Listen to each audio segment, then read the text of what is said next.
Hello everyone, my name is Ohad and welcome back to another video. The Broken Fang operation is about to end. It probably has already ended by the time I will upload this, but the thing that I'm sure a lot of you have been asking yourself is what's next? Like, what should we expect to see now, or when should you sell your stuff? Is there anything else you can invest in? Today I will try to answer all those common questions so we can all be better organized.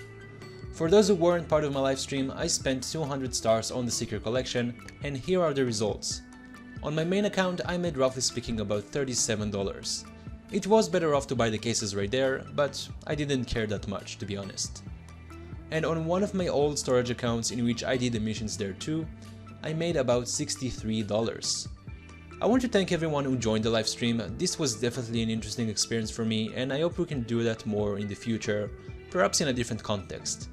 If you are new to this channel, as always, I welcome you to subscribe, leave your like and leave some feedback in the comment section below. So really, what's next? That's actually a pretty great question. Right now we still have the armor sale going on, but that should end as well at some point. When all those things disappear, everything that you could possibly put your hands on will increase in its price, in my opinion. So going from different armor stickers to Broken Fang items, prices of other random skins or knives, the market itself should begin to grow as people don't have any one-time items to purchase anymore. I believe this trend will be going on until somewhere in early July, which is 3 months before the PGL Major starts. As you can imagine, people would like to sell their items again to prepare for the PGL Major investment, and this is pretty much how that cycle goes. So when it comes to selling your items, anywhere between today to early July would be a reasonable time to get rid of them, unless you are down for the long run, which is not necessarily recommended. Like I mentioned many times before, not all items were created equal. I do plan to sell a good portion of my armor capsules as they're worth about $2,000, and if I could get rid of my Berlin capsules for a decent price, I will be doing that as well. I'm not necessarily saying that any of those items are bad, but I began to value more liquefy items. I think it's super important to be able to maneuver your thousands of dollars as quickly as possible to take advantage of those upcoming trends and opportunities. And right now my thousands of dollars are spread across multiple accounts, mainly in the form of Berlin capsules. This is just not a good position to be placed in. So if you find yourself in a similar situation, you might want to give it some thought. If the price of your capsule or sticker going crazy, don't be too greedy about it. Just use it in your favor. One thing for sure, the items that will begin to dominate in the next upcoming months would definitely be the collection skins. And it doesn't matter which tier are we talking about, all of it going to spike.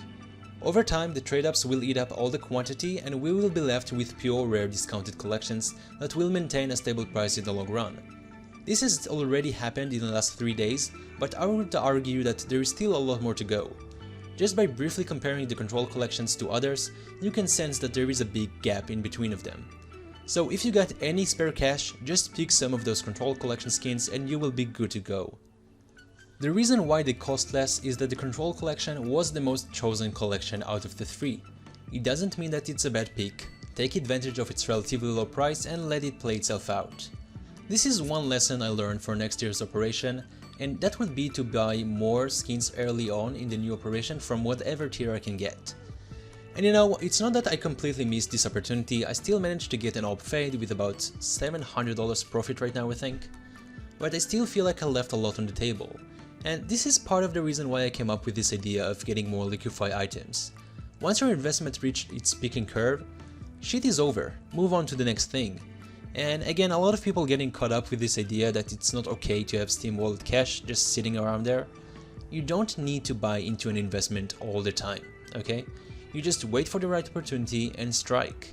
All you got to do is preparing yourself for that moment by having the right items and having that Steam balance going.